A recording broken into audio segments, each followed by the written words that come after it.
প্রিয় ভিউয়ার্স, নতুন আরেকটি রেসিপি নিয়ে আপনাদের সামনে হাজির হয়ে গেছি। আজকে আমি আপনাদের জন্য নিয়ে এসেছি চিকেন ভুনা বা চিকেনের দো পেঁয়াজি। এটা কিন্তু হালকা একটু গ্রেভি থাকবে। আশা করি আপনাদের ভালো লাগবে। তো চিকেন ভুনা বা চিকেন দো পেঁয়াজি করার জন্য অবশ্যই চিকেন লাগবে। আমি এখানে সোনালী মুরগিটা নিয়ে নিয়েছি। আপনারা চাইলে দেশি মুরগি বা ফার্মের মুরগি দিয়েও করতে পারেন, তাতে কোনো সমস্যা নেই। দেখুন, আমি মুরগির পিসগুলো ঠিক এরকমভাবে কেটে নিয়েছি, অর্থাৎ খুব বেশি একটা বড়ও হবে না, আবার খুব একটা ছোটও হবে না। আর ভুনার সাথে কিন্তু আমি এরকম যে মুরগির যে কলিজা আছে সেটাও আমি দেব। গিলা, কলিজা, মাথা সবই আমি নিয়ে নিয়েছি। এটা আমার কাছে ভুনা করলেই বেশি ভালো লাগে, তাই এই প্রসেসে আমি সবসময় রান্নাটা করে থাকি। চিকেন ভুনা করার জন্য এখানে লাগবে পেঁয়াজ কুচি। পেঁয়াজটা কিন্তু একটু বেশি পরিমাণে দিয়েছি, প্রায় 2 কাপের মতো পেঁয়াজ কুচি দিয়েছি। যেহেতু ভুনা করব, এখানে পেঁয়াজটা অবভিয়াসলি বেশি দিতে হবে। সাথে দিয়ে দিলাম 1 চামচের মতো রসুন বাটা, 2 টেবিল চামচের মতো আদা বাটা। এখন আমি এখানে দিয়ে দেবো স্বাদ মতো বা পরিমাণ মতো লবণ। লবণটা একটু বুঝে দিতে হবে, বেশি লবণ হয়ে গেলে কিন্তু খেতে ভালো লাগবে না। হলুদ গুঁড়ো দিয়ে দিলাম 1 চা চামচ। শুকনো মরিচের গুঁড়ো দিয়েছি 1.5 চা চামচ। ঝালের পরিমাণটা একটু বেশি দিয়েছি, যাতে করে রঙটা খুব সুন্দর আসবে। আর এখানে ঝালটা একটু বেশি হলে পরে ভুনাটা খেতে ভালো লাগবে। সাদা তেল দিয়ে দিলাম, প্রায় 1 টেবিল চামচের মতো সাদা তেল দিয়ে আমি এই চিকেনটাকে খুব ভালো করে মেখে নেব। চিকেন এভাবে হাত দিয়ে ভালো করে মশলা দিয়ে যদি মেখে নিয়ে তারপর রান্নাটা করা হয়, চিকেনের ভিতরে কিন্তু মশলাটা খুব সুন্দরভাবে ঢুকে আর খেতে ভালো লাগে। আমি দেখেছি অনেকেই চিকেন রান্না করলেও চিকেনের ভিতরটা একদম সাদা থাকে, মশলাটা ঠিক মতো যায় না, লবণটাও ঢুকে না, খেতে ভালো লাগে না। আপনারা যখনই চিকেন রান্না করবেন একটু চেষ্টা করবেন, চিকেন বা মাটন যেটাই রান্না করেন না কেন, এভাবে হাত দিয়ে ভালো করে মেখে মেরিনেট করে তারপর সেটা রান্না করবেন। তাতে করে মাংসের ভিতরে মশলাটা ঢুকবে আর তরকারির রঙটাও খুব সুন্দর আসবে। এখন আমরা রান্নায় চলে যাব।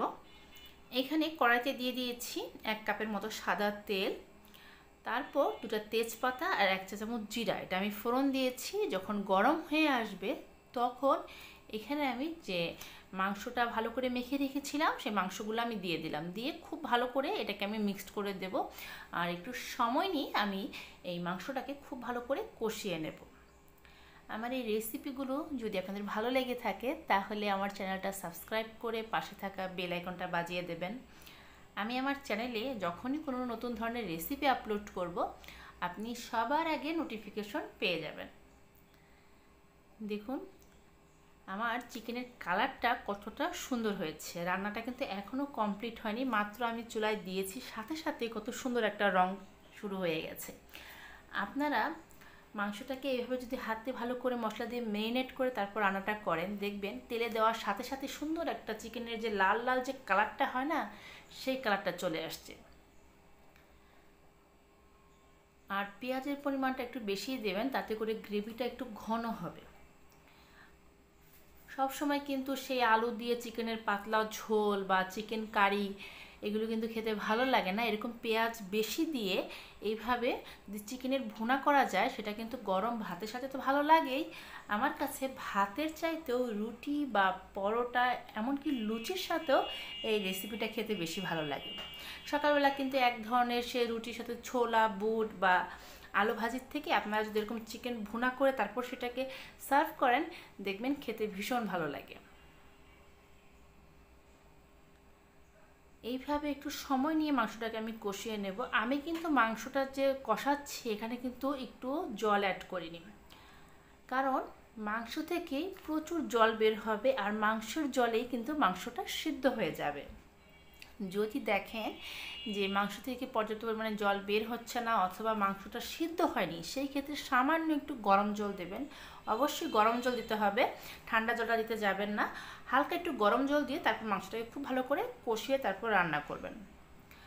এই চিকেন ভুনাটা আমরা যখন চিকেন কষা রান্না করি, ঠিক যেই প্রসেসে রান্নাটা করি ঠিক সেই একই প্রসেসে আমি রান্নাটা করছি। এইভাবে আপনারা কন্টিনিউ নেড়ে তারপর মাংসটাকে রান্না করবেন, তাতে করে নিচে লেগে যাবে না। যেহেতু একটু ঝোল দেয়নি, গুঁড়ো মশলা দিয়ে মাংসটা রান্না করছি, নিচে কিন্তু পুড়ে যেতে পারে। আর মাংস পুড়ে গেলে কিন্তু সেটা খাওয়া যায় না। তাই অবশ্যই আপনারা চুলার আঁচটাকে মাঝারিতে রেখে তারপরে এভাবে কন্টিনিউ নেড়ে মাংসটা রান্না করে নেবেন। আর এই চিকেন কষায় কিন্তু আলু দিতে যাবেন না, এটা আলু দিলে ভালো লাগে না। এভাবেই শুকনো শুকনো করে রান্নাটা করবেন। দেখুন আমার চিকেন থেকে কিন্তু অলরেডি জল ওঠা শুরু করেছে এবং প্রচুর কিন্তু ঝোল বের হয়েছে। মাংসটা অনেকখানি শুকিয়ে এসছে এবং সিদ্ধ হয়ে গেছে। নামানোর আগে আমি 4-5টার মতো এলাচ ভেঙে দিয়ে দিলাম। আর এখানে আমি দিয়ে দিয়েছি 1 চামচের মতো ভাজা জিরে গুঁড়ো। এই জিরে গুঁড়োটা দিয়েও খুব ভালো করে মাংসটাকে আমি মিক্সড করে দিচ্ছি। মাংসের কালারটা কতটা সুন্দর হয়েছে আশা করি ভিডিওটা দেখে আপনারা বুঝতে পারছেন। যারা এক ধরনের রেসিপি খেতে খেতে বিরক্ত, চিকেন কারি বা চিকেন গ্রেভি, তারা কিন্তু এইভাবে চিকেন ভুনাটা করে দেখবেন। আমি আপনাদেরকে বলবো ভাতের চাইতে এই রেসিপিটা আপনারা রুটি অথবা পরোটা দিয়ে খেয়ে দেখবেন, তাহলে বুঝবেন যে এটার টেস্টটা ঠিক কীরকম।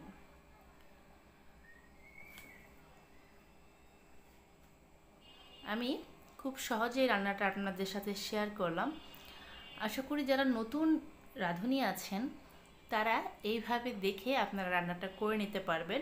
আমি একটু ক্লোজ করে শুধু কালারটা আপনাদের দেখাচ্ছি, দেখুন কতটা সুন্দর হয়েছে। এইভাবে খুব শর্টকাট ওয়েতে আপনারা বাসায় চিকেন দো পেঁয়াজি রান্না করে নিতে পারবেন। আমার রান্নাটা হয়ে গেছে, আমি বাটিতে সার্ভ করে নিয়েছি। আশা করি আজকের এই রেসিপিটা ভালো লেগেছে। আবার ফিরবো এক নতুন রেসিপি নিয়ে, সেই পর্যন্ত সবাই ভালো থাকবেন। সবার জন্য শুভকামনা।